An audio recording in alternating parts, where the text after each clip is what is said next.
Good evening students, welcome back to my channel. मेरा नाम है सृष्टि और आज मैं लेके आई हूँ आपके लिए मैनेजमेंट अकाउंटिंग का एक और नया टॉपिक, जो कि है हमारा functions of management accountant. Management accounting करने के लिए जो मैनेजमेंट अकाउंटेंट होते हैं उनके क्या क्या फंक्शंस होते हैं, आज हम वो सारी चीज़ें डिस्कस करेंगे। तो बिना टाइम वेस्ट किए वीडियो को स्टार्ट करते हैं। मैनेजमेंट अकाउंटिंग बेटा एक बहुत ही असेंशियल फंक्शन है जो कि एक ऑर्गेनाइजेशन के अंदर हम परफॉर्म करते हैं, जो कि हमको फाइनेंशियल और इनफाइनेंशियल इंफॉर्मेशन प्रोवाइड करती है। ये जो इन्फॉर्मेशन होती है ये प्लानिंग के लिए, कंट्रोलिंग के लिए, डिसीजन मेकिंग के लिए बहुत ज़्यादा इम्पॉर्टेंट होती है। तो स्टार्ट करते हैं हमारे फंक्शंस के साथ। पहला फंक्शन है हमारा प्लानिंग एंड बजटिंग, यानी कि जब मैनेजमेंट अकाउंटेंट होता है वो प्लानिंग और बजटिंग में बहुत ज़्यादा हेल्प करता है। मैनेजमेंट अकाउंटेंट जो होते हैं कंपनी के फ्यूचर गोल्स सेट करने में मदद करते हैं। ये मार्केट ट्रेंड्स और कॉम्पिटिटर्स का एनालाइज करके फ्यूचर के प्रेडिक्शंस करते हैं। जैसे कि एक मोबाइल कंपनी डिसाइड करती है कि अगले 5 साल में इलेक्ट्रिक बाइक्स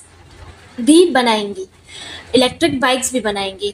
अकाउंटेंट उसके कॉस्ट और प्रॉफिट का एनालाइज करता है ताकि हम चीज़ों को बहुत ही स्मूथली रन कर पाए इन फ्यूचर। फिर ऑपरेशनल प्लानिंग में भी अकाउंटेंट हेल्प करता है। ये डिपार्टमेंट वाइज एक्शन प्लान बनाने और रिसोर्सेज एलोकेशन में मदद करता है। मान लो एक फैक्ट्री में मैनेजर्स को रॉ मटेरियल के बजट का आइडिया दिया जाता है ताकि प्रोडक्शन स्मूथली चले, और ये आइडिया कौन देता है? हमारे मैनेजमेंट अकाउंटेंट ही देते हैं। बजटिंग में भी हेल्प करते हैं, यानी पैसे का जितना भी प्लान होता है उस चीज़ में हेल्प करते हैं। अकाउंटेंट्स कंपनी के वेरियस बजट्स बनाते हैं, जैसे ऑपरेटिंग बजट हो गया, कैश फ्लो बजट हो गया, कैपिटल बजट्स हो गया, ये सारी चीज़ें। एग्जांपल अगर देखें तो एक रेस्टोरेंट के लिए एक मंथली फूड कॉस्ट बजट तैयार किया जाता है ताकि एक्सपेंसेस कंट्रोल हो पाए और अननेसेसरी एक्सपेंसेस ना हो। ठीक है। सेकेंड है हमारा कॉस्ट मैनेजमेंट एंड कंट्रोल, यानी खर्चों को नियंत्रण किया जाता है, यानी खर्चों को कंट्रोल किया जाता है। इसमें भी अकाउंटेंट बहुत ज़्यादा हेल्प करता है, मैनेजमेंट अकाउंटेंट बहुत ज़्यादा हेल्प करता है। कॉस्ट एनालिसिस और एलोकेशन में भी बहुत ज़्यादा हेल्प करता है मैनेजमेंट अकाउंटिंग। ये डिटरमाइन करते हैं कि एक प्रोडक्ट या सर्विस का असली कॉस्ट क्या है और कौन सा डिपार्टमेंट कितना कॉस्ट इंकर कर रहा है।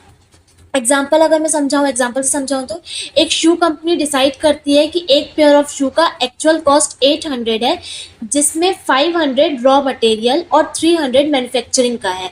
तो ये सारी चीज़ें कौन डिसाइड करता है? Management accountant. Cost reduction strategies बनाता है management accountant. Accountant unnecessary cost को आइडेंटिफाई करके उन्हें कम करने का तरीका सजेस्ट करता है।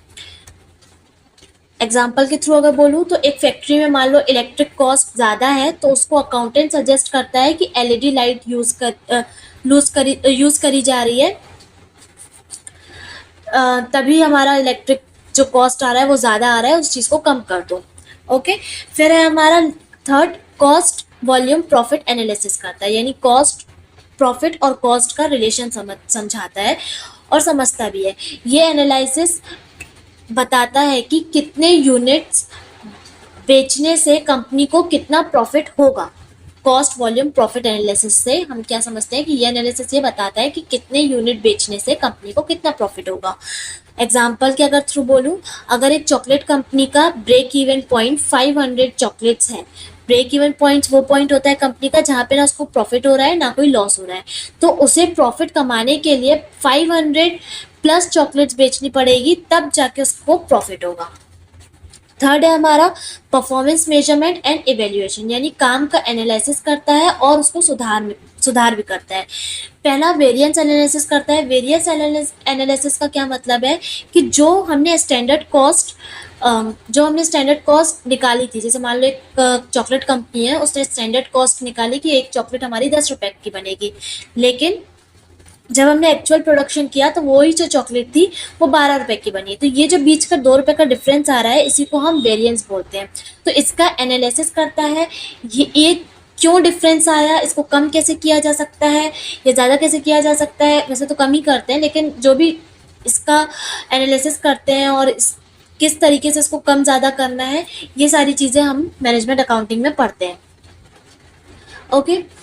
फिर है हमारा की परफॉर्मेंस इंडिकेटर होता है, यानी कि मेहनत का रिजल्ट ट्रैक करना, यानी जिसने जितनी मेहनत की है उसको उतना रिजल्ट मिला है कि नहीं मिला है, वो चीज़ें भी हम मैनेजमेंट अकाउंटिंग से निकालते हैं। कंपनी का परफॉर्मेंस मेजर करने के लिए KPIs यानी कि की परफॉर्मेंस इंडिकेटर्स सेट किए जाते हैं।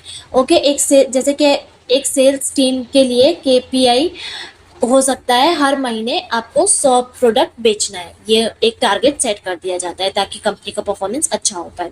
बेंचमार्किंग करते हैं, कंपटीशन से कंपेयर कर, यानी कंपटीशन से हम कंपेयर करते हैं कि हमारा जो कंपटीशन हो रहा है मार्केट में उसमें हम अच्छा कर रहे हैं कि नहीं। अपनी कंपनी का परफॉर्मेंस इंडस्ट्री के बेस्ट स्टैंडर्ड के साथ कंपेयर किया जाता है। ठीक है, अगर एक टेलीकॉम कंपनी के कस्टमर कंप्लेन ज़्यादा आती है, टेलीकॉम कंपनी के कस्टमर की कंप्लेन ज़्यादा आती है, तो वो इंडस्ट्री लीडर जैसे जियो या एयरटेल के साथ अपना सर्विस लेवल कंपेयर करेगी ताकि देख पाए कि क्या डिफरेंस आ रहा है। ओके, फोर्थ है हमारा डिसीजन सपोर्ट, यानी कि बड़े फैसले लेने में जो मैनेजमेंट अकाउंटेंट होते हैं वो बहुत ज़्यादा हेल्प करते हैं। मेक और बाय डिसीजंस लेने में मैनेजमेंट अकाउंटेंट्स हेल्प करते हैं, यानी कि खुद बनाए प्रोडक्ट या फिर बाहर से खरीद के फिर उसको सेल आउट करें। ये सारे डिसीजंस लेने में मैनेजमेंट अकाउंटेंट हेल्प करते हैं। कंपनी को डिसाइड करने में मदद की जाती है कि कोई चीज़ मैन्युफैक्चरिंग करनी चाहिए, किसी चीज़ की मैन्युफैक्चरिंग करनी चाहिए या फिर उसको बाहर से प्रोडक्ट मंगाना चाहिए। प्रोडक्ट प्राइसिंग एंड मिक्स में भी हेल्प करते हैं अकाउंटेंट्स। कौन सा प्रोडक्ट प्रॉफिटेबल है और कौन सा नहीं, ये एनालाइज किया जाता है अकाउंटेंट्स के थ्रू। मैं बार बार बोल रही हूँ, अकाउंटेंट्स का मतलब मैनेजमेंट अकाउंटेंट है। ठीक है,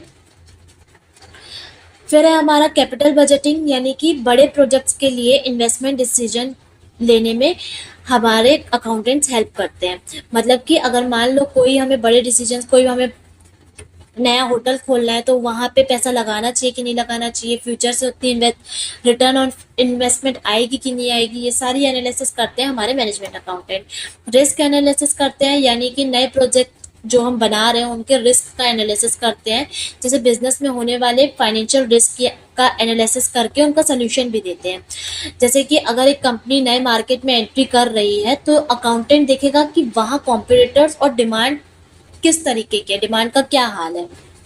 ओके, फिर है हमारा फाइनेंशियल रिपोर्टिंग एंड एनालिसिस, यानी कि इंटरनल रिपोर्टिंग बनाना है। इंटरनल रिपोर्टिंग करना भी अकाउंटेंट का ही काम होता है। कंपनी के अंदर के मैनेजर्स के लिए फाइनेंशियल रिपोर्ट्स बनाए जाते हैं और ये बनाए जाते हैं अकाउंटेंट्स के थ्रू। जैसे कि HR टीम को सैलरी बजट का रिपोर्ट दिया जाता है, ये किसके थ्रू दिया जाता है, अकाउंटेंट्स के थ्रू। फिर हमारा ट्रेंड एनालिसिस एंड फोरकास्टिंग, यानी कि मार्केट और बिजनेस ट्रेंड्स का एनालाइज करके उनका फोरकास्टिंग की जाती है, ये भी हमारे अकाउंटेंट्स ही करते हैं। अगर मान लो एक शॉपिंग मॉल में सेल्स हर फेस्टिवल सीजन पे बढ़ जाती है तो अकाउंटेंट सजेस्ट करेगा कि एक्स्ट्रा स्टॉक रखा जाए उस सीजन के टाइम पे। ओके, फिर है हमारा डैशबोर्ड रिपोर्टिंग, यानी डैशबोर्ड रिपोर्टिंग का क्या मतलब है, डैशबोर्ड में ग्राफ और चार्ट्स दिखाए जाते हैं जो तुरंत डिसीजन लेने में मदद करते हैं। एक सुपरमार्केट का सेल डैशबोर्ड रियल टाइम दिखाता है कि किस स्टोर में सबसे ज़्यादा सेल्स हो रही है। ओके, फिर है हमारा 6 स्ट्रेटेजिक मैनेजमेंट एंड कंट्रोल, यानी कि बैलेंस स्कोर कार्ड किया जाता है। ओवरऑल परफॉर्मेंस मेजर किया जाता है। कंपनी का फाइनेंशियल और नॉन फाइनेंशियल परफॉर्मेंस एक बैलेंस वे में मेजर किया जाता है अकाउंटेंट्स के थ्रू। मान लो एक हॉस्पिटल के लिए सिर्फ प्रॉफिट इंपॉर्टेंट नहीं होता, पेशेंट का सेटिस्फेक्शन भी इंपॉर्टेंट होता है। तो ये दोनों चीज़ों को बैलेंस करने का काम किसका होता है, मैनेजमेंट अकाउंटेंट का। ओके, फिर है हमारा परफॉर्मेंस इंसेंटिव्स, यानी कि एम्प्लॉय के लिए ऐसे सिस्टम डिज़ाइन किए जाते हैं जो उनको मोटिवेट करते हैं काम करने के लिए। जैसे कि कंपनी अगर किसी एम्प्लॉय को बेस्ट परफॉर्मर अवार्ड देती है तो दूसरे लोग भी अच्छे काम करने के लिए एफर्ट्स लगाते हैं, या फिर इंसेंटिव देती है, बोनस देती है। ये सारी चीज़ें कंपनी क्यों देती है, क्यों अपने स्टाफ को बांटती है, ताकि वो और एफर्ट्स लगाए, और एफर्ट्स लगा के और प्रॉफिट गेन करे और सेल करे। ठीक है, फिर है हमारा ऑपरेशनल कंट्रोल सिस्टम, यानी कि डेली काम पे नज़र रखना। डेली ऑपरेशंस के लिए कंट्रोल सिस्टम बनाए जाते हैं जो प्रोडक्टिविटी और एफिशिएंसी बढ़ाते हैं, और ये काम भी अकाउंटेंट ही करते हैं। एक फैक्ट्री में टाइम ट्रैकिंग सिस्टम इंस्टॉल किया जाता है ताकि पता चले कि वर्कर्स टाइम पर आ रहे हैं या नहीं आ रहे। ये सारी चीज़ें कौन करता है? Management accountant. लास्ट है हमारा कम्युनिकेशन एंड कोलैबोरेशन, यानी डिपार्टमेंट्स के बीच कोऑर्डिनेशन अच्छे से बनाए रखना।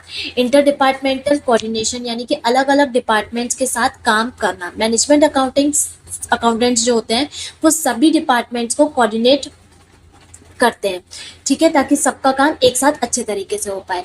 फाइनेंस और मार्केटिंग, जैसे कि मान लो फाइनेंस और मार्केटिंग टीम मिलकर डिसाइड करती है कि नए एड्स का बजट कितना होगा या फिर कैसे होगा, ये सारी चीज़ें ये सब मिलकर डिसाइड करते हैं। फिर है ट्रेनिंग एंड डेवलपमेंट, जो मैनेजर्स होते हैं कंपनी के और एम्प्लॉयज़ होते हैं, एम्प्लॉयज़ को फाइनेंशियल डिसीजन मेकिंग में गाइड किया जाता है अकाउंटेंट्स के थ्रू। जैसे कि एक कंपनी अपने स्टोर मैनेजर्स को सेल्स और प्रॉफिट मार्जिन का कैलकुलेशन सिखाती है ताकि वो अच्छे तरीके से सारी चीज़ों को कैलकुलेट कर सकें। तो ओवरऑल अगर मैं बोलूँ तो मैनेजमेंट अकाउंटिंग सिर्फ अकाउंट्स मेंटेन करना नहीं है, ये decision making, budgeting, cost control, planning, performance measurement सब में मदद करता है। इसका गोल है कंपनी को फाइनेंशियली स्ट्रॉन्ग बनाने में मदद करना और हर डिसीजन को डाटा बेस्ड और प्रॉफिटेबल बनाना। और मैनेजमेंट अकाउंटेंट का इसमें बहुत ज़्यादा रोल होता है, वो बहुत अच्छे तरीके से अपना वर्क करते हैं ताकि चीज़ों को एकदम स्मूथली रन किया जा सके। सो स्टूडेंट्स, ये थे आपके फंक्शंस ऑफ मैनेजमेंट अकाउंटेंट। बहुत सारे फंक्शंस थे, इसलिए मैंने बहुत स्पीड में एक्सप्लेन किया है। अगर आपको कोई भी डाउट हो या फिर किसी भी टॉपिक के ऊपर वीडियो चाहिए हो तो आप बिल्कुल कमेंट करके पूछ सकते हैं, या फिर कमेंट करके मुझे सजेस्ट भी कर सकते हैं कि मैं नेक्स्ट वीडियो किस टॉपिक के ऊपर बनाऊं। सो आज के लिए इतना ही, मिलते हैं नेक्स्ट वीडियो में एक नए टॉपिक के साथ।